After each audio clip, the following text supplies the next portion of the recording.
Vous connaissez certainement cet adage célèbre donné par Miles Monroe qui dit que les endroits les plus riches sur la terre sont les cimetières. Parce que c'est dans ces endroits que vous trouvez les rêves qui n'ont jamais connu leur réalisation, des livres qui n'ont jamais été écrits, des inventions qui n'ont jamais vu le jour, tout simplement parce qu'ils n'ont pas eu le temps de trouver, d'écrire ou de faire leur réalisation. Bienvenue à notre module 6 de notre formation Écrire un livre de l'idée à la publication. Aujourd'hui, nous allons traiter de comment trouver du temps pour écrire.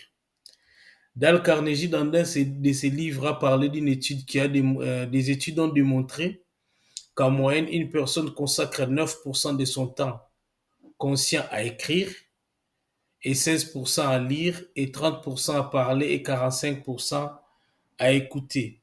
Et quand est-ce que les gens trouvent du temps pour écrire? Un jour, je suis allé rendre visite à quelqu'un qui m'est proche. Sa femme me dit que comment est-ce que j'ai trouvé le temps pour écrire?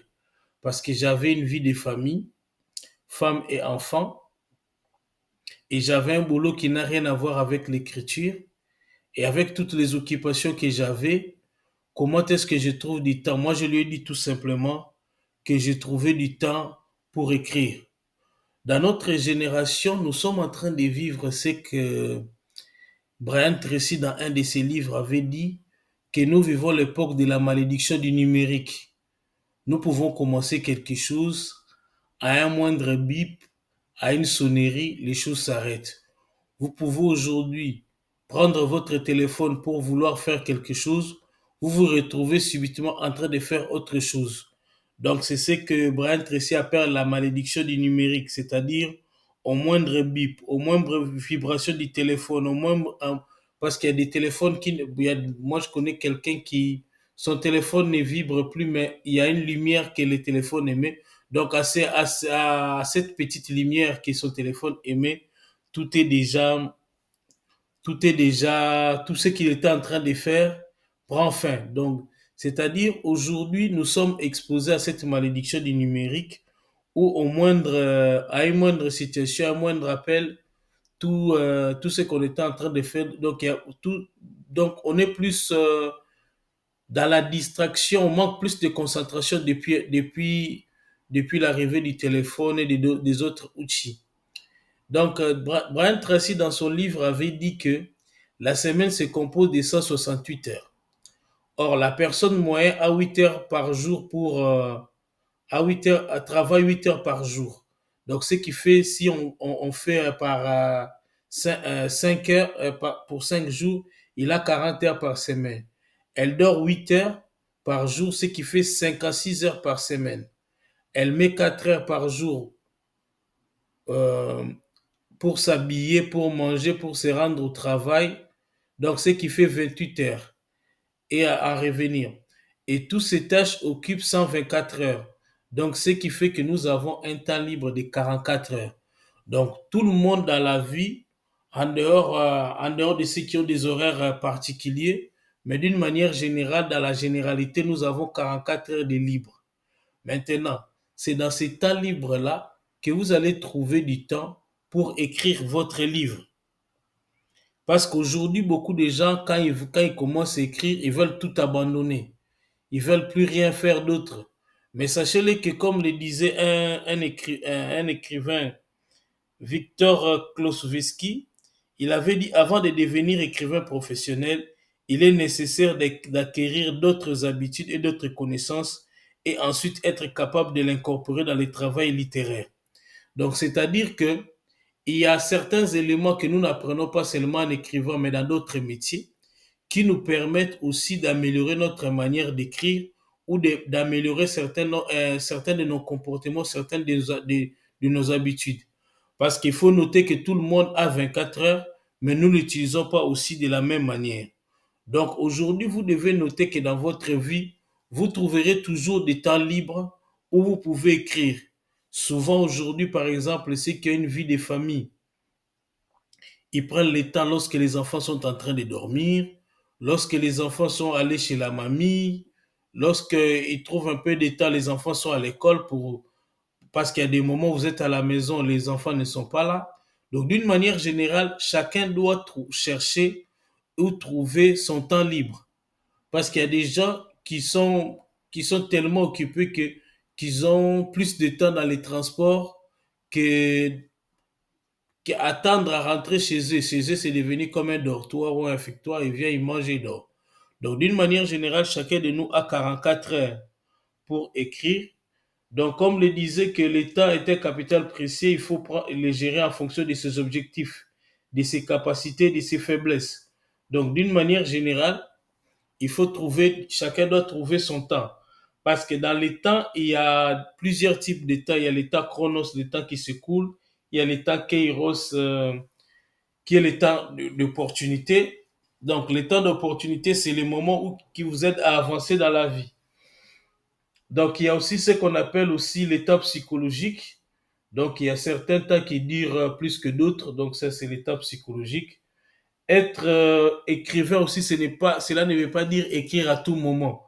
Parce qu'il y a des gens qui sont devenus antisociaux. Même moi, il m'a été reproché quelquefois quand j'arrive à la fin des livres, je deviens un peu antisocial. Je suis dans l'objectif de terminer les livres et de les publier. À un moment, on oublie qu'on a des gens, on a une vie de famille, on a une femme, on a un mari, on a des enfants, et on oublie ces gens-là qui sont à côté de nous, parce que d'une manière générale, on passe à écrire, mais si ces gens-là ne sont pas aussi dans notre vie, ça crée aussi un déséquilibre.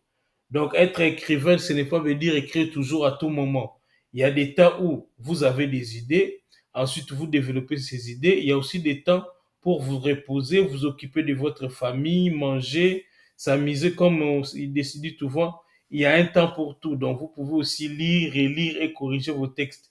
Il ne faut pas seulement être là en train d'écrire. Brian Tracy avait dit que vous soyez la personne la plus riche ou la plus pauvre du monde, nous avons tous 24 heures. Vous êtes les seuls à décider quel- donc, la gestion du temps, c'est une question de priorité. Aussi, un élément qui vous permettra aussi de bien gérer votre temps, c'est de savoir quelles sont vos priorités, par exemple, pour votre projet d'écriture. Donc, vous n'allez pas attendre que les enfants dorment seulement, mais vous pouvez avoir votre téléphone à côté, noter les grandes idées qui vous arrivent pendant 2 ou 3 minutes, le temps de vous occuper aussi à autre chose, comme je le dis souvent, dans le monde d'inspiration, il y a pas de salle d'attente. Et beaucoup sont aussi à la recherche, comme je le disais, dans les obstacles, beaucoup sont à la recherche du bon moment. C'est-à-dire que maintenant, je trouve que c'est le bon moment d'écrire.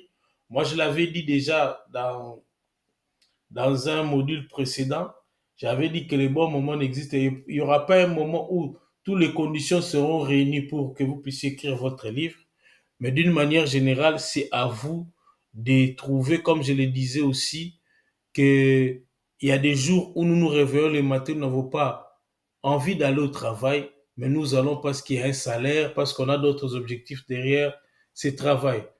Donc, comme je l'ai dit, nous avons tous une journée de 24 heures. Selon Mike Horn, on n'a que 30 000 jours à vivre avant d'avoir 82 ans. C'est-à-dire que ces moments ne vous rendent pas anxiogène. C'est-à-dire, regardez l'âge que vous avez aujourd'hui, mettez-les en termes de jours et prenez les 30 000 soustraits et vous allez voir combien de temps il vous reste pour atteindre 82 ans. Tout le monde n'aura pas cette possibilité-là certainement, mais d'une manière générale, c'est pour nous dire que nous devons racheter les temps, nous ne devons pas négliger les crédits qui nous restent. Et aussi, comme le disait John Maxwell, la valeur d'une vie n'est pas dans sa durée, mais dans ce que l'on en fait. Et le général John MacArthur avait dit, on ne devient pas vieux pour avoir vécu pendant un certain nombre d'années, mais pour avoir perdu son idéal. Donc, on a tous des temps. L'État est une denrée que l'on ne peut pas acheter. L'État est trop précieux. Il vous faut investir chaque minute de votre vie. Donc, nous avons aujourd'hui parlé de comment trouver du temps pour écrire. Nous avons dit que nous avons tous 44 heures de libre par semaine, que chacun de nous trouve entre ses activités, sa vie de famille, ses amis, les événements, en fonction des saisons aussi, de pouvoir trouver du temps pour écrire. parce qu'on trouve que du temps pour ce qui est urgent et ce qui est important. Donc, merci beaucoup d'avoir suivi ce 6e module. Merci beaucoup et à la prochaine.